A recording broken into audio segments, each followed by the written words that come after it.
வணக்கம். சற்று முன் கிடைக்கப்பெற்ற மிக முக்கியமான செய்தி ஒன்று வெளியாகியுள்ளது.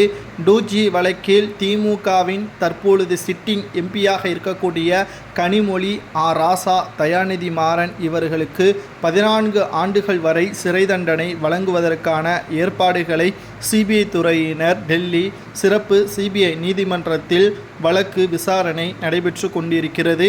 2 முறை சம்மன் அனுப்பப்பட்ட போதிலும் இன்று வரை நேரடியாக ஆஜராகாத கனிமொழி, ராசா, தயாநிதி இவர்களுக்கு எதிராக 3வது முறை சம்மனும் இன்று காலை 10:30 மணி அளவில் அவர்களது வீட்டிற்கு அனுப்பப்பட்டுள்ளது. இன்னும் 2 நாட்களில் டெல்லியில் உள்ள சிறப்பு சிபிஐ நீதிமன்றத்தில் ஆஜராகவில்லை என்றால் பிடிவாரண்ட் மூலமாக அவர்கள் எங்கு இருந்தாலும் அவர்களை கைது செய்வதற்கு டெல்லி சிறப்பு சிபிஐ நீதிமன்றம் உத்தரவை பிறப்பிக்கும். இதனால் அவர்களது எம்பி பதவிகள் கூட பறிபோவதற்கு வாய்ப்புகள் அதிகமாகவே இருக்கிறது. சரி, உங்களுக்கு ஒரு சந்தேகம் எழலாம். 2G வழக்கை பொறுத்தளவிற்கு ஏற்கனவே இவர்கள் விடுதலை செய்யப்பட்டு விட்டார்கள். அப்பொழுது முதல்வராக இருந்த கருணாநிதி அவர்கள் பல தில்லுமுள்ளு வேலைகளையும் செய்து தனது மகனையும் ராசாவையும் தயாநிதி மாறனையும் விடுதலை செய்ய வைத்து விட்டாரே, இப்பொழுது எப்படி மீண்டும் அந்த வழக்கு விசாரணை நடைபெறுகிறது என்ற சந்தேகம் உங்களுக்கு எழலாம். அதாவது கனிமொழி அவர்களும் தயாநிதி மாறன் அவர்களும் ராசா அவர்களும் செய்த ஊழல் இந்தியாவின் வளர்ச்சிக்கே மிகப்பெரிய ஒரு தடையாக 2G முறைகேடு என்றே அதை குறிப்பிட்டார்கள். மேலும் அதற்கு முக்கிய சாட்சியாக இருந்த சாதிக் பாஷா அவர்களது மரணம்தான் இவர்களுக்கு ஜாமீனையும் வழக்கை தள்ளுபடி செய்யவும் வைத்தது.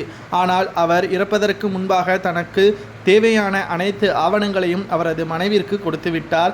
அதை தற்பொழுதுதான் அவரது மனைவி சிபிஐ துறையிடம் ஒப்படைத்துள்ளார். கடந்த சில ஆண்டுகளுக்கு முன்பாக அது சரியான ஆவணமா என்பதை சரியாக முறைப்படி சிபிஐ துறை அதிகாரிகள் அதை சரிபார்த்து ஓராண்டிற்கு முன்பாகத்தான் நீதிமன்றத்தில் வழக்கு விசாரணை நடைபெற்றது. இந்த மனுவை தள்ளுபடி செய்ய வேண்டும் என்று இந்த 3 நபர்களும் மேல்முறையீடு செய்தார்கள். ஆனால் அனைத்துமே இவர்களுக்கு தள்ளுபடி தான் செய்யப்பட்டது.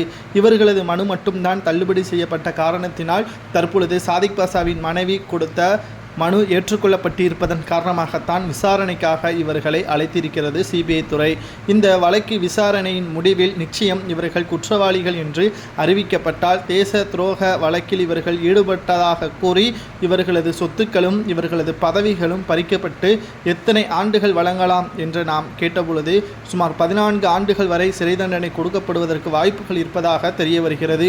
உங்களது பார்வையில் இவர்களுக்கு எத்தனை தண்டனை கிடைக்கலாம் ஆண்டுகள் என்பதை கமெண்ட் வாயிலாக மறக்காமல் கூறுங்கள். நன்றி, வணக்கம்.